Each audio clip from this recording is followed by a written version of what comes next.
Berikut ini merupakan landasan teori gerak lurus beraturan dan gerak lurus berubah beraturan. Gerak lurus beraturan adalah gerak suatu benda yang menempuh lintasan lurus dengan kecepatan tetap, tidak berubah terhadap waktu. Artinya, dalam selang waktu yang sama, benda menempuh jarak yang sama. Sedangkan GLBB, gerak lurus berubah beraturan, adalah gerak benda pada lintasan lurus yang kecepatannya berubah secara teratur terhadap waktu. Artinya, percepatan benda konstan. Untuk menentukan grafik gerak lurus beraturan, yaitu ada grafik jarak dikurangi waktu, yaitu pada garis lurus miring naik. Selanjutnya ada grafik kecepatan dikurangi waktu, yaitu garis lurus horizontal karena kecepatannya tetap. Lalu untuk grafik gerak lurus berubah beraturan, yang pertama ada grafik kecepatan dikurangi waktu, yaitu pada garis lurus miring menanjak atau menurun. Yang kedua yaitu grafik jarak dikurangi waktu berupa kurva parabola. Selanjutnya jenis-jenis GLBB atau gerak lurus berubah beraturan terbagi menjadi dua, yaitu GLBB dipercepat dan GLBB diperlambat. GLBB dipercepat yaitu kecepatan bertambah, misalnya bola jatuh bebas. GLBB diperlambat yaitu kecepatan berkurang, misalnya mobil direm. Prosedur percobaan GLB: buatlah lintasan lurus, lantai halus atau papan kayu panjang kurang lebih 2 meter. Buat juga lintasan papan miring untuk GLBB. Bisa gunakan papan atau rel ram kecil atau kardus. Gunakan stopwatch atau aplikasi stopwatch, kamera smartphone untuk mengetahui waktu tempuh dan merekam video. Materan atau lintasan penggaris panjang minimal 2 meter. Buatlah penanda jarak dari spidol atau solatip.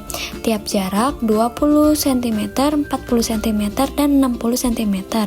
Buat pengganjal atau sudut. Letakkan lintasan lurus datar tanpa kemiringan, bersihkan permukaan agar licin. Tandai posisi 20, 40, 60, sampai 80 cm atau interval lainnya yang sesuai. Pastikan mobil memiliki kondisi dorongan awal sama setiap percobaan. Misalkan dilepas di posisi yang sama dan dorongan yang ekstra. Letakkan mobil pada posisi awal 0 cm. Lepaskan mobil tanpa mendorong ekstra. Mulai stopwatch tepat pada mobil melewati garis awal. Catat waktu saat mobil melewati tiap penanda 20, 40, dan seterusnya. Kalau menggunakan kamera, rekam lalu baca waktu tiap frame. Ulangi tiap percobaan 3 kali untuk tiap mobil. Jika mobil melambat secara nyata, kecepatan tidak konstan. Coba permukaan lebih licin atau kurangi gesekan roda. Percobaan GLBB sama seperti percobaan GLB, siapkan papan miring, tandai posisi 20, 40, sampai 60, dan 80 cm.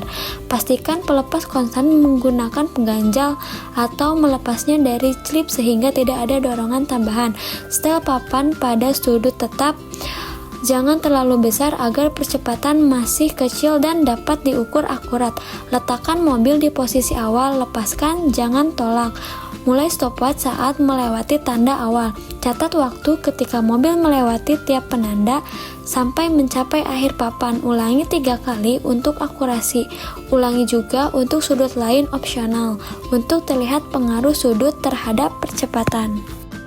Pada percobaan ini dilakukan 2 jenis pengamatan, yaitu gerak lurus beraturan GLB dan gerak lurus berubah beraturan GLBB. Dengan menggunakan mobil-mobilan sebagai benda percobaan, tujuan dari kegiatan ini adalah untuk memahami perbedaan antara kedua jenis gerak tersebut melalui pengukuran jarak dan waktu, serta menampilkan hubungan keduanya dalam bentuk grafik.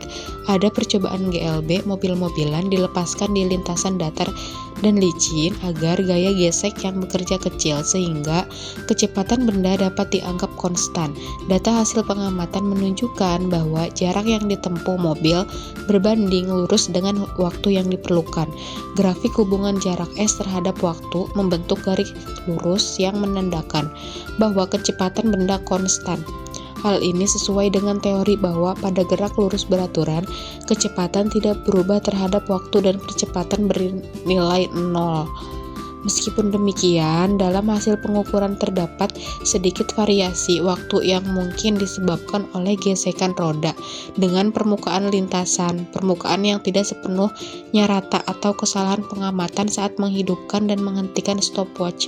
Namun, secara umum, pola data menunjukkan karakteristik GLB dengan baik. Pada percobaan GLBB, mobil-mobilan dilepaskan dari papan miring tanpa diberikan dorongan tambahan.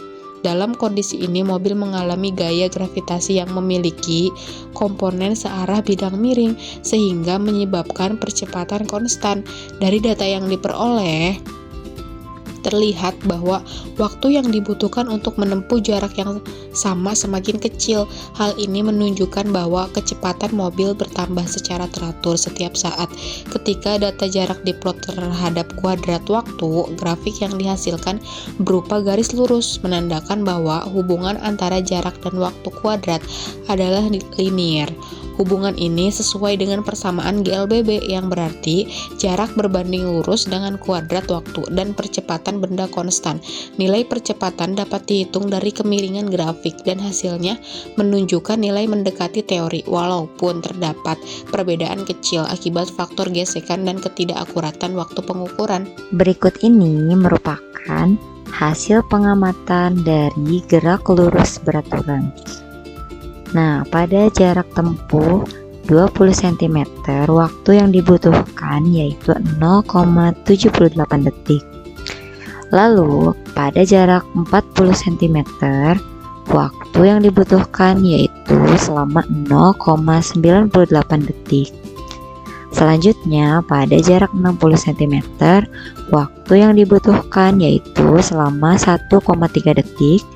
Dan pada jarak 80 cm, waktu yang dibutuhkan yaitu selama 1,12 detik. Hasil pengamatan berikutnya yaitu pada gerak lurus berubah beraturan. Yang pertama, pada jarak 20 cm, waktu yang ditempuh yaitu selama 0,66 detik. Yang kedua, pada jarak 40 cm, waktu yang dibutuhkan yaitu 0,96 detik. Yang ketiga, pada jarak 60 cm, waktu yang dibutuhkan yaitu 1,34 detik. Dan yang terakhir, pada jarak 80 cm, waktu yang dibutuhkan yaitu 1,48 detik.